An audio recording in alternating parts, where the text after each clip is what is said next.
in the alphabet or the Aleph bet, and how that relates on a grander scale to us personally, to our lives, to ministry, to everything.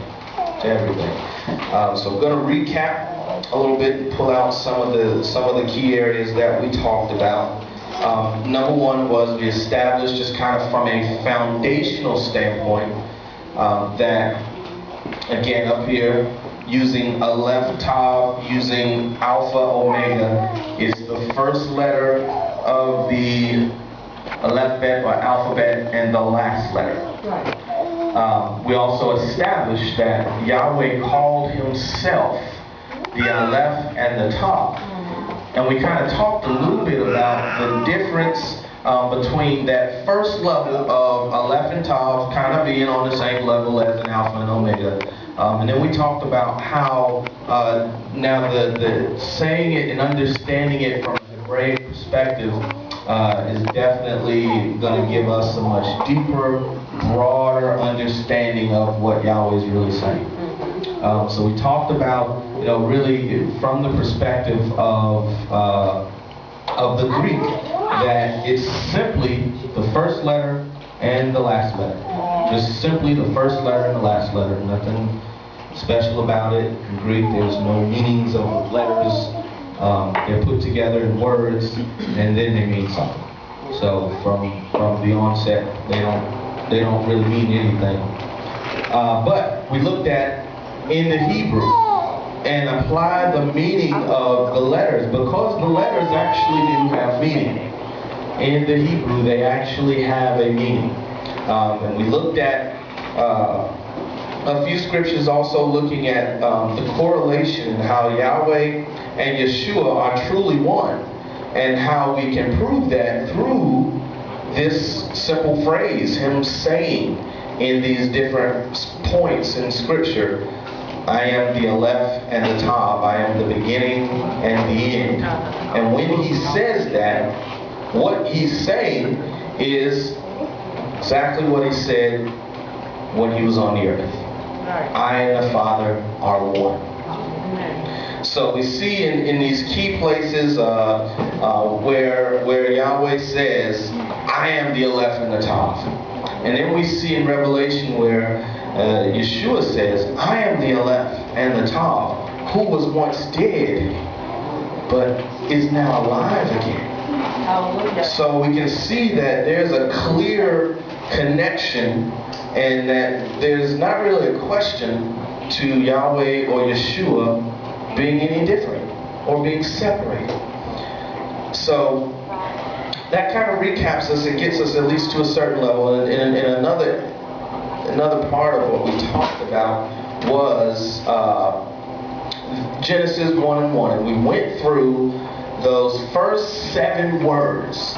The first phrase, the first scripture, Genesis 1 and 1, and it comprised of 7 words. And I'm going to have you all, we repeated it last couple weeks ago. I want you to repeat after me, and we're going to say those first 7 words.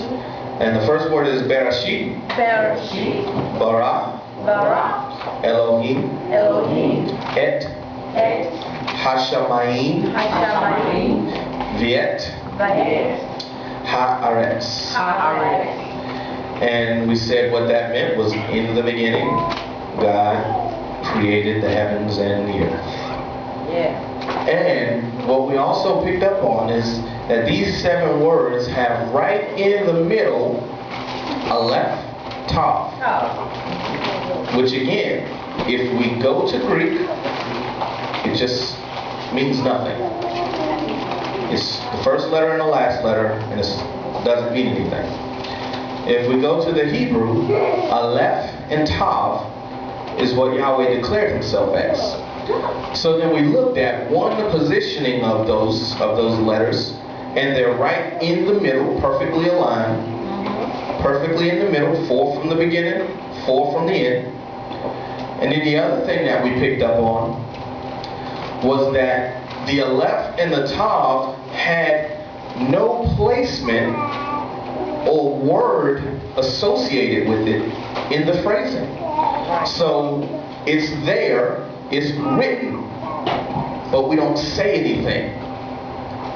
So what we picked up on is the Aleph and the Tav also. We understand that that's Yahweh. We understand that also we could literally take the Aleph and the Tav out of the sentence completely. Get rid of the Aleph and the Tav. In other words, get rid of the presence of Yahweh, the Creator. Completely take it out. And we would read the same thing. Sounds good, but something's missing. That's what we figured out. Would sound correct. You would still say in the beginning, God created the heavens and the earth. But you would be missing the presence of the Aleph and the Tav. You'd be missing the presence of the one who said he is the Aleph and the Tav. And then just relating that to our lives. How many times do we just go on and go about doing things and the presence of Yahweh is not there? But notice it says in the beginning, God. Right.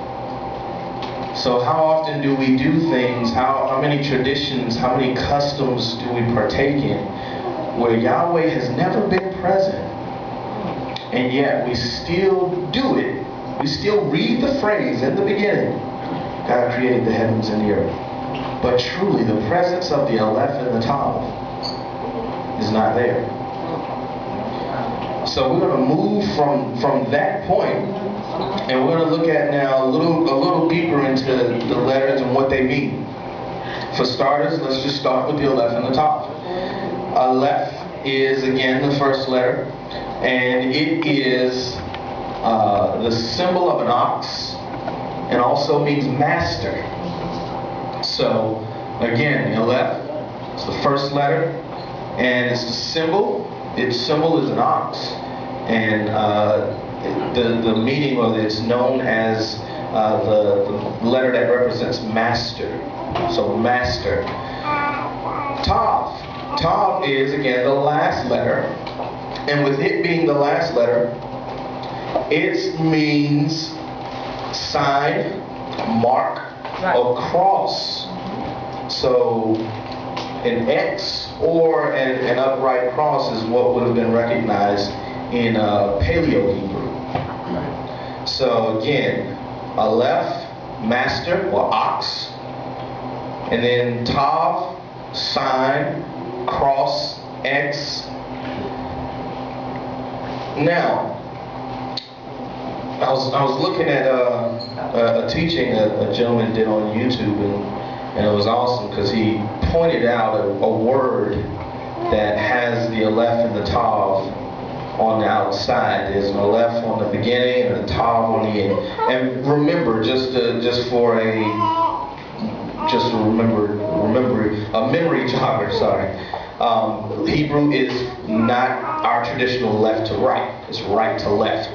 So Aleph would be on the right-hand side, Tav would be on the left-hand side. So just kind of to remind us of that. So as we read it from right to left.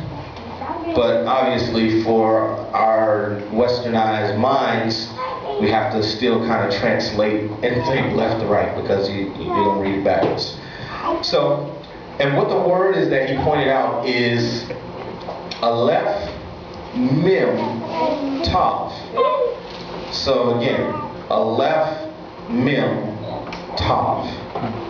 And what Aleph, Mem, Tav spells the word emet.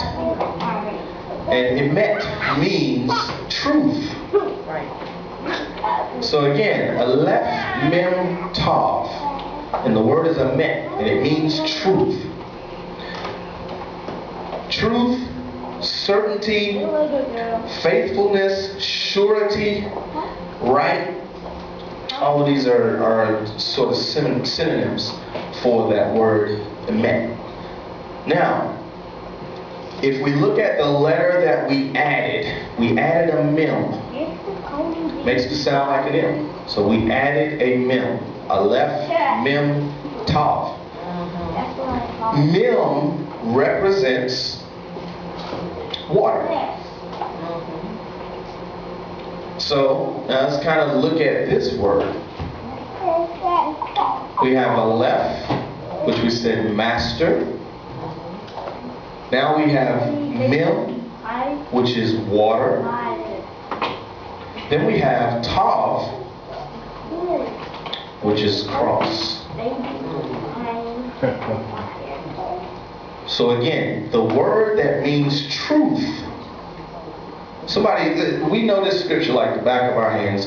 How do we establish truth? 2 or 3 witnesses. 2 or 3 witnesses.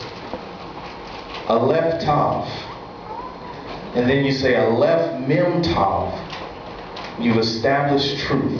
And the word that means truth is Aleph Mem Tav. Master, water, cross. Wow. What does water represent? The Spirit of Yahweh. Represents the Spirit of Yahweh. So again, we have Master. And we have the Spirit of Yahweh. And who died on the cross. Hallelujah. And this word means truth. Truth is established. Truth has been established. Those 3 letters. Let's turn to, let's start with Psalms chapter 40, verse 7 and 8. Psalms chapter 40,